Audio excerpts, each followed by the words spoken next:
What are the best and worst chest exercises for muscle growth? Well, for a chest movement to rank highly, it needs to tick 3 boxes. 1, a big stretch with high tension. If it doesn't offer high tension in a deep stretch, I'm putting it in F tier. No exceptions. 2, it needs to feel good. It shouldn't cause pain, and it should have a smooth resistance profile. Giving a good pump and a nice mind-muscle connection would be nice too. 3, it needs to have a simple progression. If you can't progressively overload by adding weight or reps, that's not good. And after ranking 20 of the most popular movements from S for super to F for fail, at the end, I'll crown one exercise as the best of the chest, raising it to S tier plus, and one as the most inept for the pecs, sending it to F tier hell. All right, let's get the worst out of the way. The Hex Press. I'm not a big fan of these. First, you never get a big stretch in your pecs because your arms never stretch out. They stay tucked in the whole time. And they don't offer maximum tension because your triceps will take over. There's no evidence that these target the inner pecs. In fact, I think they'd probably be worse for the inner pecs than a standard dumbbell press since the inner pec fibers aren't getting as stretched here. The Hex Press is going in F tier. The plate press is basically a hex press that feels even more awkward with even less overload potential. So it's also going in F tier. The dumbbell pullover is a tricky one. Biomechanics tells us that the pecs do help perform this movement alongside the lats and triceps. And when you look at the activation data, the pecs do activate on pullovers. The problem is, I simply don't feel my pecs when I do this movement whatsoever, and more or less every client I've ever worked with says the same. And I don't see many top bodybuilders putting these on their chest day. So despite some theoretical merit, I think pullovers are a much better lat exercise than a pec exercise, and for that reason, I'm gonna put them in D tier. All right, let's look at some better exercises. The bench press. My ranking might surprise you here. It offers high tension on the pecs as long as you bring the bar all the way down to your chest. It's very easy to overload, and you can always add some weight over time as you get stronger. It feels good to me, although many people do complain that the bench press makes their shoulders feel a little cranky. I suspect that's because they're trying to lift more weight than they should be lifting, but I still hear the issue commonly enough that I do count it as a slight negative. So if it were just me, I think I'd probably put the bench press in S tier. I credit most of my own pec development to this exercise. However, it is true that the barbell won't allow the pecs to get in quite as deep of a stretch as dumbbells do, since it'll come up solid against your rib cage, and based on my coaching experience, not everyone gets as much pec activation out of the bench press as I do.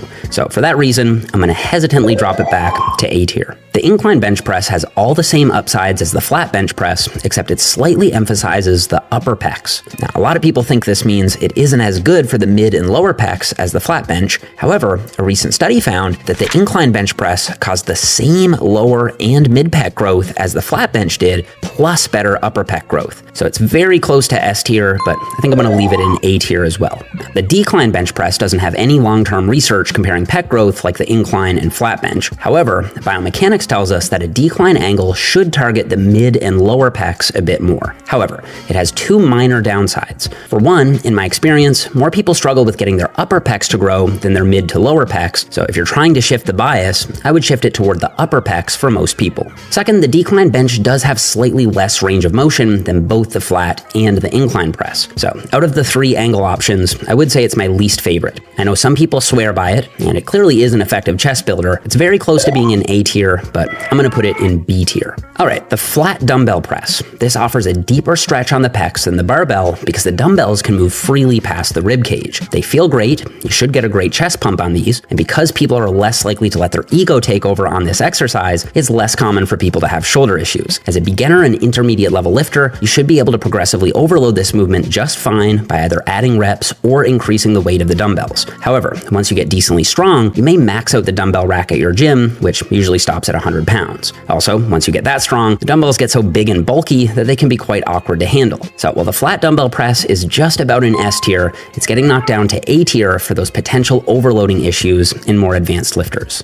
The incline dumbbell press is also going in A tier since it's the same basic movement with the same upsides and downside, except again, it has slightly more emphasis on the upper pecs. And I'm putting the decline dumbbell press in B tier since I do find it awkward to set up. You'll probably need someone to hand you the dumbbells, and again, lower pecs rarely need any extra emphasis. Okay, the machine chest press. A good chest press machine will give a nice deep stretch on the pecs and provide high tension throughout the range of motion. Unlike barbells and dumbbells, you're more locked in, which should help increase the mind-muscle connection with your pecs and give a massive pump. Machines are very easy to overload. You can always add some weight or a rep from week to week, and they have the advantage of being a little safer to push to failure than free weights. Assuming you have a good chest press machine that ticks all those boxes, I really can't think of a downside from a muscle building standpoint.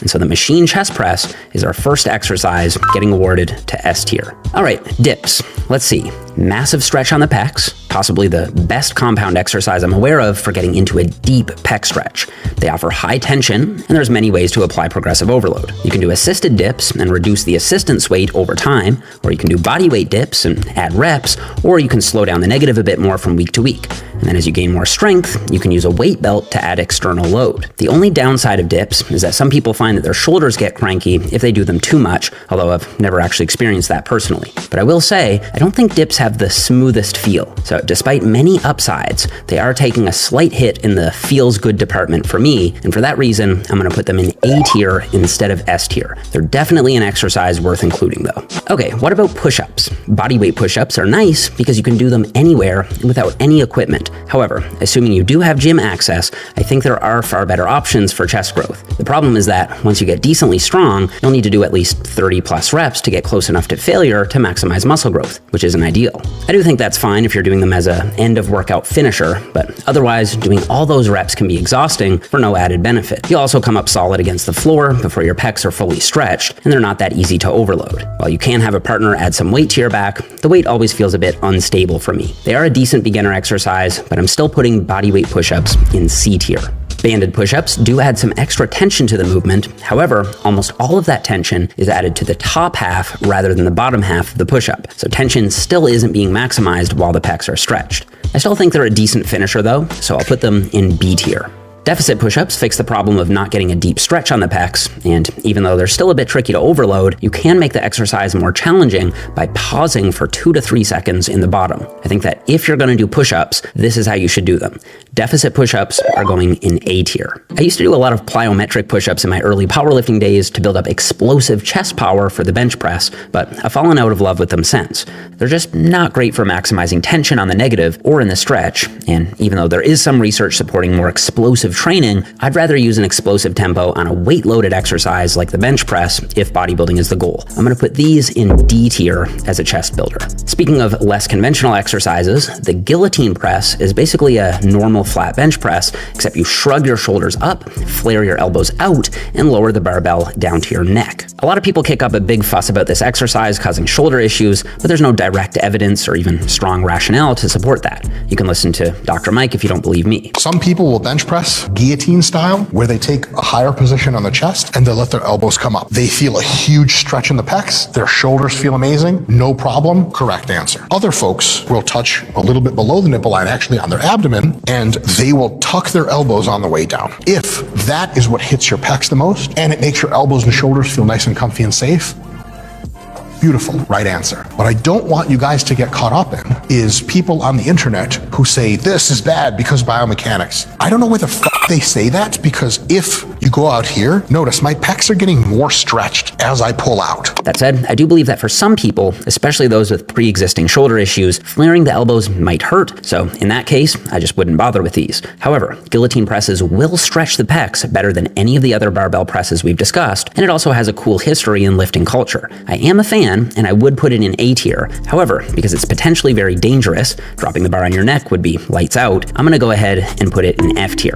I just don't think the potential hazard risk is worth any potential marginal gains you'll get from it. That said, if you modify the exercise to do the same basic movement with dumbbells, it suddenly becomes much safer, and in that case, I am gonna put these in A tier. Again, these may fall in D tier or F tier for those of you who get shoulder pain from it, but in my experience, the majority of lifters can flare their elbows without issue. Just start light and build up your tolerance. To round out the dumbbell press variations, I guess I'll cover the one-arm dumbbell press. I still see this quite a bit at the gym, but doing one arm at a time has no advantage, because Each pec has to work individually in a dumbbell press anyway, so doing them one arm at a time just makes it harder to keep your balance, which disperses tension away from the pecs. Maybe a bit harsh, but I'm gonna put these in F tier. The Smith machine gets a lot of hate for some reason, but studies consistently show that it is effective at building muscle across a variety of different exercises. I think it's a great alternative to the standard bench press with all the same upsides, plus I find I'm more confident pushing the Smith machine press closer to failure. These are going in A tier along with the other barbell presses.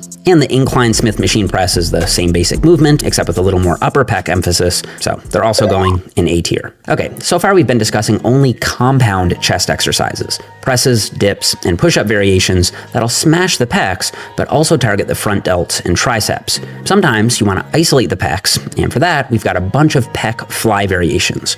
There's cable crossovers, seated cable pec flies, the pec deck machine, and dumbbell flies. Let's start with cable crossovers. These do provide a big stretch on the pecs with nice, smooth, and even tension throughout the range of motion. They feel good to me and usually give me a solid chest pump. They're not quite as conducive to progressive overload as pressing movements simply because you can't go as heavy, but you can still add a rep here and there and focus on technique, so that's not a deal breaker. The only downside to these is that by doing them standing, you may find that the cable pulls your body back, especially as you get stronger, which can make it less stable. You can correct for this by bending forward and flying downward, so while it's close to being perfect, it's not the most stable fly variation, and for that reason, I'm putting it in A tier. The seated